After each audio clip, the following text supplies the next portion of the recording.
Hoy es 24 de abril de 2024. Estamos en España. El domingo 21 de abril, hace unos pocos días, se celebraron las elecciones autonómicas vascas.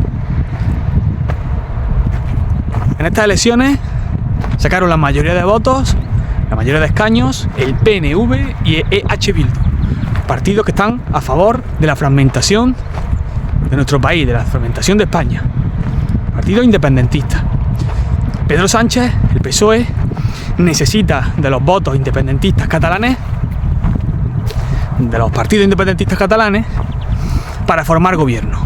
Es decir, que lo que voy a exponer aquí, el conocimiento, no opinión, sino el conocimiento que voy a exponer aquí, está totalmente relacionado con la actualidad. Este conocimiento está relacionado con mi campo de acción, que es la historia. Estoy divulgando historia. Yo soy graduado en historia.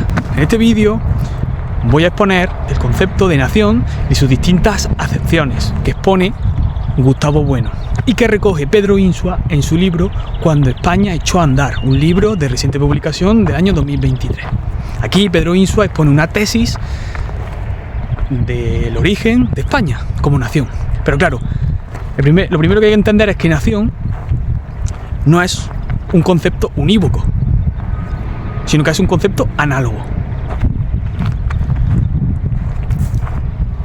Nación, según Gustavo Bueno, y lo que expone Pedro Insua, tiene tres acepciones, que a su vez tienen subdivisiones. Voy a exponer de manera somera, pero para tener las definiciones y luego en otros sucesivos vídeos seguir avanzando en este conocimiento de la nación española y de nuestro origen y de quiénes somos y de nuestra identidad. Primero, nación biológica.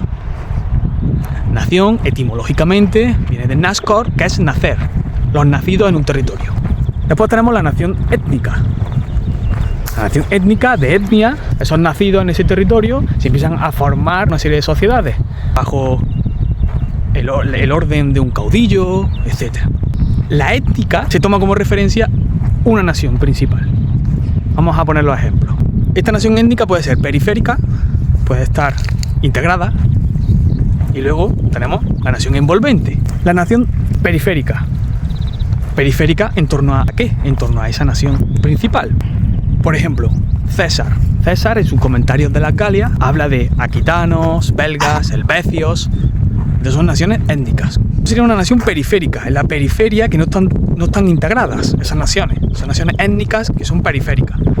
Luego tenemos las naciones integradas. Por ejemplo, Pedro Insua pone el ejemplo de esos mercaderes que vendían sus productos en Medina del Campo o en Brujas. Eso se le llamaba naciones. Y eso está integrado en la sociedad política de referencia. Por último tenemos la nación envolvente, la nación histórica, que todavía no es la política. Y aquí hay una clave importante, y es la nación envolvente, la nación histórica. Pedro Insua dice que, no lo dice Pedro Insua, pero basándose en las fuentes. Hemos hablado en el canal ya muchas veces que la historia es una ciencia de consecuencias y que se basa en relatos y reliquias, en fuentes, no se lo inventa. Por este inciso, ¿cuándo empieza la nación envolvente o histórica? Siglo XIV, siglo XV. En el Liber Pontificalis se habla de las distintas naciones que son históricas, todavía no políticas. Anglica, itálica, hispánica. Esta nación envolvente o histórica envuelve esas naciones étnicas de las que acabo de hablar, pero no es nación política todavía. ¿Por qué? Por un concepto fundamental que tenemos que entender, y es el concepto de soberanía. La nación envolvente o nación histórica, la soberanía, está en un monarca o en un príncipe que, con sus empresas individuales, vamos a decir, no las de la nación, sino que sus empresas se vinculan con las de la nación que gobierna. Pero no es nación política.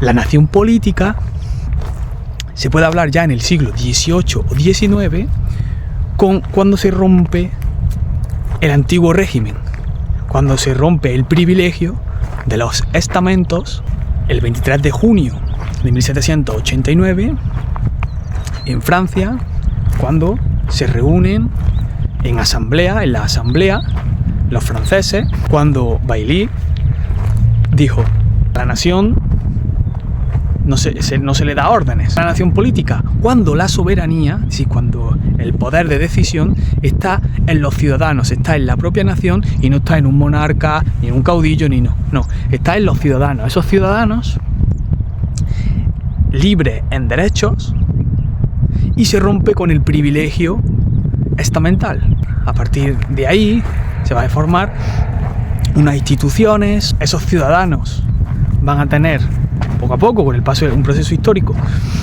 poder de decisión en la política, pero ya no responde al privilegio. Eso es una nación política. ¿Cuándo empieza España como nación política? Como nación política, si empieza las Cortes de Cádiz. Y a partir de ahí, nosotros somos herederos políticamente de eso. Políticamente de lo que surge a partir de las Cortes de Cádiz. Siglo XIX. Sabemos la Pepa, 1812, historia bastante reciente. Las instituciones que se crean a partir de ahí sí se pueden vincular con las de ahora. He dicho antes que la historia es una ciencia de consecuencia. Nosotros actualmente, he dicho, estamos a 24 de abril de 2024, estamos en España, esta tierra es de España, yo soy ciudadano español, tengo un documento nacional de identidad y somos herederos como nación política de lo que se derivó de las Cortes de Cádiz. Las instituciones que surgen a partir de ahí, el Código Penal, el Código Civil, el Comercial, todo ese orden jurídico se forma ahí y se une en la nación. Ciudadanos libres en derecho. Soberanía nacional. La historia es una ciencia de consecuencia y por eso hay que vincularlo con nuestra realidad actual. España actualmente es soberana. Las decisiones, como dice Pedro, las decisiones se toman en Madrid. Puede haber presiones, pero las decisiones se toman en Madrid al final. Se toman en el Congreso, en la sede de la soberanía nacional. Somos soberanos. España firma tratados internacionales, acuerdos comerciales, es soberano. Por eso hay que distinguir bien entre las distintas acepciones de nación para no confundir. ¿Por qué? Porque los independentistas, nacionalistas, fragmentarios, se basan en una nación étnica como fue los gallegos, catalanes, vascos, y lo hacen pasar por una nación política, con una acción política que es lo que quieren realizar ahora. Con esos planes y programas que, llevados a la práctica, llevaría a la desintegración de un país, de una nación como es la española. En este vídeo solo quería introducir los conceptos para que nos vayamos manejando en los futuros vídeos, para que se vaya entendiendo la tesis de Pedro Insua de cuando España echó a andar.